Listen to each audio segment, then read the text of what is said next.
So figure this, you've got your essay question, and you've found a load of reading material. You've read some of it, but now what? How does that actually help you write your essay? What are you actually going to do with all of that reading? Well, we're going to come to some of the issues around writing in next week's video, but for now we're on the step before that. You can't write anything until you know what it is that you want to say, and you can't know that until you've engaged with the sources. So this week's video is all about different ways of approaching sources and about how to use them in your writing. One basic question has got to be, what even is a source? I mean, why am I not just talking about reading or books or whatever? And how is using that in your writing anything more than just citing it? Well, it is. It's really different. Because your basic job with sources, whatever type of source you're using, is to evaluate what they are, what they do or say, and how that relates to the question that you're asking. So it's worth thinking about sources in three ways, and you might be familiar with some of this, especially if you've studied any history at all. But stay with me because they all need slightly different approaches when it comes to using them in your writing. First, there are primary sources. This is any original thing created by someone who is part of or has witnessed an event. They don't tend to analyse other documents, although sometimes they do a little bit. I'm going to use the definition here to incorporate any object of analysis, so these tend to be the objects of your study, the thing that you're analysing in some way. That could be a letter, a diary entry, a piece of music or a piece of art, perhaps a speech, either live or transcribed, maybe a novel or a music video, a music score, a newspaper article. They can be published or unpublished, and they're not always in the form of the written word. They can be found on the internet, they can be found in archives, in libraries, on DVDs. You should think of them really in some way as first-hand objects which you're going to examine. Then there are secondary sources, which in some way interpret or analyse a primary source. They're at least one step removed from their object of study, the primary source that they're describing. They're a kind of interpretation. They're usually published works, that might be online or it might be in print form. So if the film Singing in the Rain is a primary source, then Earl Hess and Pratibha Dabalkar's book about the film is a secondary source, albeit one that makes enormous use of primary sources. And so is this article by Peter Chumo, which analyses the use of dance and the treatment of genre in the film. And finally, there are tertiary sources, and these are another step removed again, because they distill or summarise information about the primary and secondary sources. Here, what we're talking about is things like encyclopedias or guidebooks, bibliographic guides, and things like that. They give you an overview of the other levels without being at either level themselves. So to continue with Singing in the Rain, a tertiary source might be an encyclopedia of film or film music that has entries on the film itself, or an overview of literature about film musicals, or perhaps a bibliographic guide that just lists relevant literature on film music, like William Everett's book that you can see here, The Musical, a Research and Information Guide. So it's well worth understanding these levels, because by identifying what level of source you're dealing with, you can adopt the right kind of approach and make good use of the source when it comes to writing your own essay. So imagine you were writing an essay about Singing in the Rain. Have a look at the following sources and write down what type of source they are, and think about what you would be able to use them for if you were writing that essay. You might want to go and have a look online at the details of some of the books in particular, just to get a bit more information. So there's the film. There's Steve Cohan's book, Incongruous Entertainment, all about MGM musicals. Hess and Dabalkar's book on the making of the film. William Everett's guide to research on musicals. Interviews with Gene Kelly, the star of the film. The choreographer's cue sheet. And this edited collection of essays called Screening the Male, all about masculinities in Hollywood cinema. So take a minute just to write down what type of source you think they are and how you think you might be able to use them. So now just check that you've assessed them as the right type of source, and if you got any of them wrong, you should probably pause for a moment and just explore a bit more about the sources, and also look online for more about the different types of source. But let's presume that you got them all right. How could you make use of them in your essay? Well, it's a tricky question because it's so hypothetical, but I think we can still make some general statements. The primary sources are all going to give you the first-hand accounts of the process of making the film, some of the details of production, behind the scenes, maybe information on who wasn't hired or why certain choices were made about certain scenes. You're going to form your own argument partly on the basis of this material, and your writing is an interpretation or an analysis of that stuff. The secondary sources might actually contain a lot of primary sources themselves, like the Hess and Dabalkar. But generally these are going to contain interpretations and analyses of the film, or perhaps of related films, or even just of the film musical as a thing, or some of the specific actors.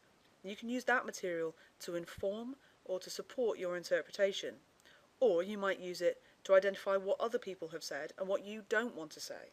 And in fact, some of those sources might not even be directly about the primary source itself. You might find Christina Jarvis's book on American masculinity during World War II to be a very useful context for your analysis of a 1952 film full of dancing men.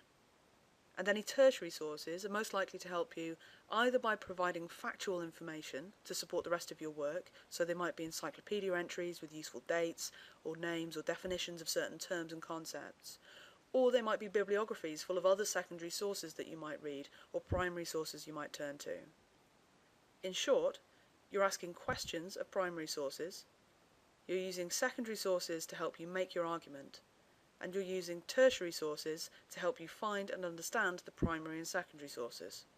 So fine, that's how to make use of sources in your planning, but what about in your writing?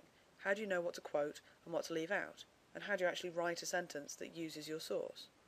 Well, on the matter of what to quote or not, let's be quite clear that using a source in your writing is not all about quoting. You might, for instance, need to show a particular screenshot. That would be how to incorporate the image of a film as a primary source. Or you might insert a notation example or some diagram to illustrate the relationship between visual and musical elements. But even if you are using a written source, you still don't have to quote something word for word. Whether to quote, paraphrase, or summarize depends on what you want the source to do for you. So quoting directly is good when you want to make use of another author's particular turn of phrase. You might write, Steve Cohan calls the film musical incongruous entertainment, in order to capture the particular idea that he writes about and using the title of his book. It's also useful when you're closely analysing or very closely engaging with the author's specific point, for which you need it to be in their words and not yours. But quoting is not always appropriate, and it can sometimes be a real problem. If the quotation is a simple common knowledge fact, you certainly don't need it. If there's nothing particular about the way it's phrased, you could paraphrase it instead. You definitely always need to explain why you're using it somehow. And for that, you can't afford to just drop it into the sentence with no introduction or commentary. And if the quote duplicates what you've just said, or you repeat the points in your own words immediately after, then you're wasting words. Paraphrasing, or putting something in your own words, can often be a better way of using someone else's work. Not only does it make you step back and check that you really understand the point, but it's often a good way to incorporate the reading in your own style, and also to make it best fit your argument. It can also be very useful when you're working with complicated texts, because it helps communicate the point more clearly to your reader. If you do decide to paraphrase though, watch out for a few common problems. First, make sure that it's obvious where your paraphrase starts and ends. Especially if it's a long paragraph, make sure that you identify early on in the paragraph where the paraphrase starts, and put the citation very clearly at the end. Then make sure that you're not just replacing occasional words and keeping the original sentence structure, but that you rewrite the thing in your own words, as if you didn't have the original source in front of you. And really make sure that you don't accidentally change the meaning when you do the paraphrase. This can also be a problem with quotations if you take them out of context. It's easily done if you're skimming through the source, so make sure that you have enough time to ensure that you understand it fully. Summarising is a bit like paraphrasing in that you're putting someone else's work in your own words, but it's often on a slightly larger scale and therefore has a different result. Summarising typically involves identifying the central argument of a particular text. It's a way of saying what the main point of something is, rather than focusing in on a small element. So it's really useful for giving overviews of different authors and their different positions on the same issue. And you might use several sources together like that at the beginning of an essay to identify what has already been argued about the issue that you're writing about and make space for your own point about it. But again, summarising has its pitfalls, and in particular you really need to focus on giving the main points and not getting sidetracked by minor ones.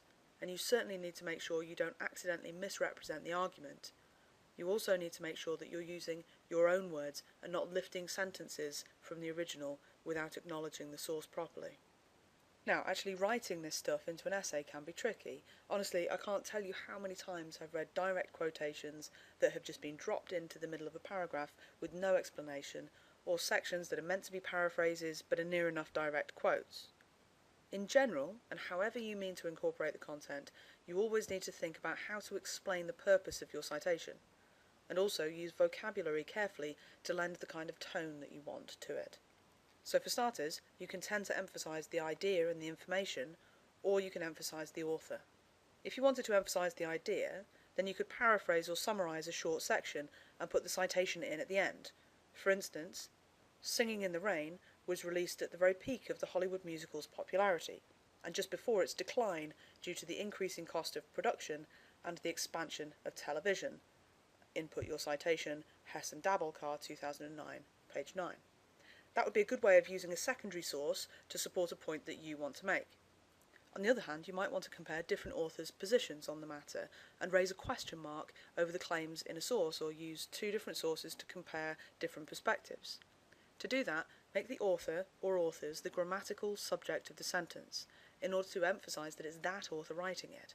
So, for instance, Hess and Dabelkar identify the increasing cost of production and the expansion of television as contributing factors to the decline of Hollywood musicals' popularity, 2009, page 9, while Barry Grant explores the influence of the emergence of rock and roll, 1986. In neither case does the text use a direct quote, but part of the title of Grant's article, which is The Hollywood Musical and the Problem of Rock and Roll, could be useful for the flow. So we might write Hess and Dabelkar, etc., etc., while Barry Grant explores the problem of the emergence of rock and roll. In any case, putting the authors or the information first makes a real difference to the effect in your writing.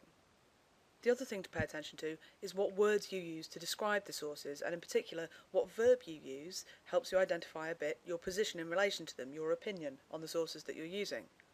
So if you want to emphasise that you're challenging a source, you might imply the possibility that the author is wrong in some way, using verbs like claim, contend, assert, or maintain.